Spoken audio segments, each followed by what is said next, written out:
Peace and blessings, family. This is Brother Mike X. Welcome to another clip on my YouTube channel, Brother Mike X Speaks. Tonight, I want to talk to the men, particularly in the black community. But before I go into that, I want to ask you to do me a favor. I'm shooting these clips not to draw any particular undue attention to myself. I have no aspiration to be seen as somebody who is, scholarly, who's all-knowing, who can take any particular credit as an individual, for anything that I say, on these clips that I'm shooting. This is like,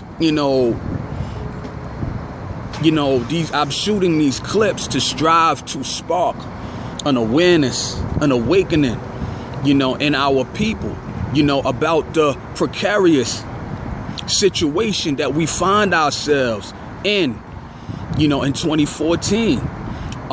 We are in a state of war, and it's a war for the hearts and minds, particularly of our youth. And we're losing this war. I shot a few clips in the last month and a half talking about how we as parents and adults have lost the trust and respect of our youth, and how now our youth are showing an open contempt for us. They're not listening to us no more. They're not respecting us no more. You know what I mean? They're not following, or abiding, by what we find important. And I said at that time, it's our fault as parents and adults, because we have lost the practice of the village. We don't stick with one another anymore. We don't, support each other, anymore in these neighborhoods that we live in. We don't stand with one another anymore to help each other, to raise, strong children. And because of that, because we've lost that presence in the neighborhoods, and we're not practicing what we used to practice, the structure that we used to enjoy way back when, that helped to engender that love and respect from the youth to the parents and adults, it's not there anymore. So of course, you take away the structure, you take away the village, you take away the unity and mutual support that we used to show for one another in these neighborhoods. You take all that away, and the consequence is us losing our young people. And so I say today, I ask you, please take advantage of these clips, and not only the clips that I'm shooting. There's a number of black people who are on YouTube, who are on Facebook, who are on social media and trying to use that to strive to spark the same awakening that I'm fighting for. Don't only subscribe to my channel, even though I'm asking you to. Don't only look at, my clips that I'm putting up, though I'm asking you to. Don't only, share them with your friends, though I'm asking you to. But seek out other brothers and sisters who are coming from perspectives that are complementary to the one that I'm coming from, but may add a dimension to what I'm speaking about.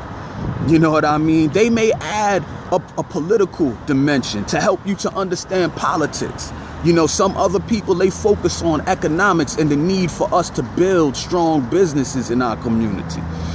Other people are advocating, that we need to become more knowledgeable about the legal system. You know what I mean? Other people are focused on striving to breathe life back into the black church. Other people are talking about how, we need to support our sisters and stop leaving them to raise babies by themselves. You know what I mean? And I'm not fighting with nobody. That's one of the things that we got to stop doing. We got to stop striving to create carbon copies. You know what I mean? In the black community. You know what I mean? So if you're, carbon copies, meaning that, where you become so dogmatic with your particular perspective that anybody who doesn't look at things exactly like you look at things, you know, they become an enemy. You know what I mean? And we go to fighting. You know, no, the answer's not politics. No, the answer's not economics. No, it's religion. You know, no, it's not religion. It's education. You know, no, it's not education. It's health and wellness. Yo, family, it's all of that at the same time and more. And the only way that we're going to be able to begin to pick up some momentum and make some real progress in our neighborhoods is when we learn how to practice, you know, the ability to be allies with one another and let that particular person with that particular interest do what they gotta do. You know what I mean? Yeah, we do need strong businesses in our neighborhoods. We do need to learn the spirit of entrepreneurialism. You know what I mean? Yeah, we do need to build and gain a strong political mindset. You know what I mean? So that we could create policies that we will begin to implement in our own community. Policies that serve us. You know what I mean? That helps us to build and grow and maintain, you know what I mean, our own communities, to learn how to have a greater say-so in our own communities and neighborhoods. Yes, we definitely need that. You know what I mean? We would definitely, I would say, need the presence of the black church the way it used to be, not the way it is now. You know, there was once upon a time when the black church was at the forefront of a lot of our movements. You know what I mean? And so on and so forth. But particularly at this moment, I just really want to talk again to the men, you know, to the brothers. You know what I mean? You know, the black man is unquestionably the most hated individual, you know, on this planet. You know what I mean? And that, you know, some people will, you know, fight with that, but hey, I'm not backing off of that statement. You know what I mean? The most vilified, the most slandered individual on the face of this earth. And there's a paradox with that, because he's also the most loved. Though it wouldn't be admitted, you know what I'm saying? You know, everybody wants to talk like the black man. Everybody wants to walk like the black man. Everybody wants to portray the swagger of the black man, whether it's through hip hop, whether it's through, you know, the style of dress, whether it's through the vernacular, the way of saying things, know what I mean? You know what I mean? Everybody wants to be like the black man, but don't really want the black man to reassert his presence in this world, you know, in the family structure. You know what I mean? Bringing balance to what our sisters have been doing all along. You know what I mean? In the neighborhoods, you know, the black man, we got to get our act together. You know what I mean? And we're not going to find too much help to do that. There are forces in this world that want you to stay in the exact position that a lot of us find ourselves in today. You know, they want us to be on the corner. They want us to be in the staircases. They want us to be in the park. They don't want us in, you know, places of leadership. They don't want us to return to bring balance, you know, to the family structure, uniting with our strong black women and balancing out what they've been doing. They don't want us to begin to reconnect with our children so that we can provide them with strong, positive examples of what it means to be a man. You know what I mean? To the boys and to the girls.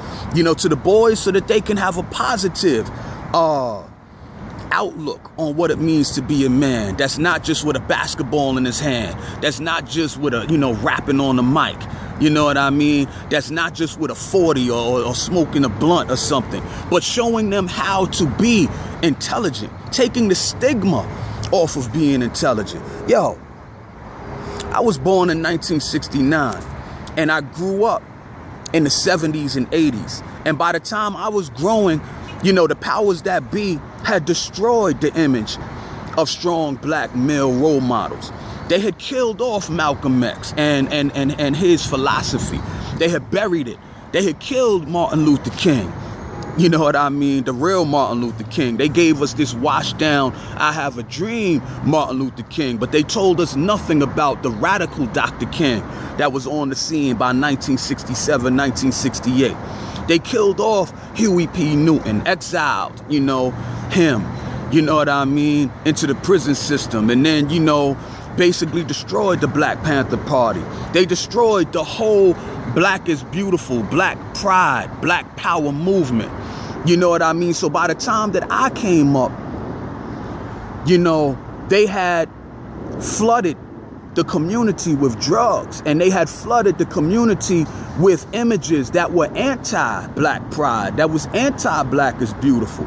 You know what I mean? Through the movies called blaxploitation films of the 1970s, where they, you know, where they glorified the images of Black men who were pimps, who were hustlers, you know what I mean, who, you know, sold drugs and pimped women and things of that nature. You know what I mean? And destroyed our desire to be like Malcolm and to be like Huey. Now we were trying to be like those pimps and those hustlers. So I came up in that time. And because I came up in a time where Black excellence was not something that was promoted, I didn't know that it was actually something that could be done. So I floundered in school. You know, I didn't have a father, you know, in the household. There were no examples in the schools to be taken advantage of that taught us our history. So, you know, I was just out there, man, just, you know, and I found myself after a time on the corner. And then I had an awakening. I had an awakening, like me and thousands of others. We had an awakening that came through the ages of the art form called hip hop. And hip hop at that time, used by people like Rakim Allah, Brand Nubians, Public Enemy, my man Tragedy, the Intelligent Hoodlum. You know, check out some of these names on YouTube. They're there for you. They're there to learn from. They help to introduce people like me who found ourselves on the corner to another image of what Black manhood really should be about. They helped to connect me with the man who became my spiritual father, El Hajj Malik El Shabazz, Malcolm X. Gave me another image of what it meant to be a Black man that had nothing to do with getting high. You know what I mean? With wasting hours upon hours on the corner.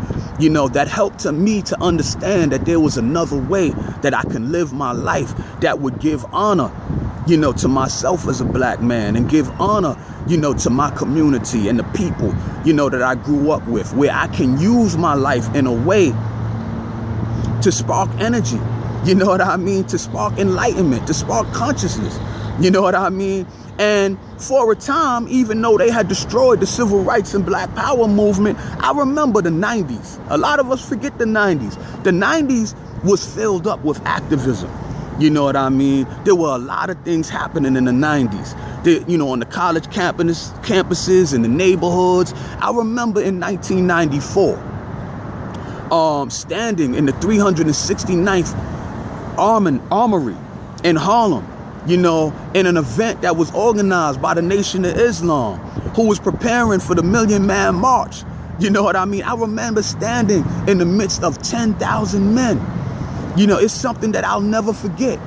You know what I mean? And yeah, I know it was really just a mobilization. It wasn't organized. You know what I mean? But it still was very significant, you know, to have that type of image that I can definitely remember. And so I'm just saying, family, the men, we got to get back to where we find it, you know, as necessary to become educated, to break free from seeing ourselves as nothing but criminals. You know what I mean? To finding it as something, you know, to be bragged about, that we spent time in prison, you know, that we're the toughest dude on the block. We have to learn how to be civilized again. You know what I mean? For the best of ourselves, for the best of our women and sisters, for the best of our children and babies, for the best of our neighborhood. Let us begin to fight again. And it starts with the consciousness, family. For me, the thing that woke me up and started me on this path many, many years ago, it was, for me, the autobiography of Malcolm, you know. And I believe that Malcolm is one of the best examples of black manhood that ever existed. You know, not to say that there are not others, but for me, he's the one who put me on this path that I will continue to walk as long as there's life in my body. So we're going to continue this discussion because I'm running out of time, but peace and blessings, family. Keep on fighting.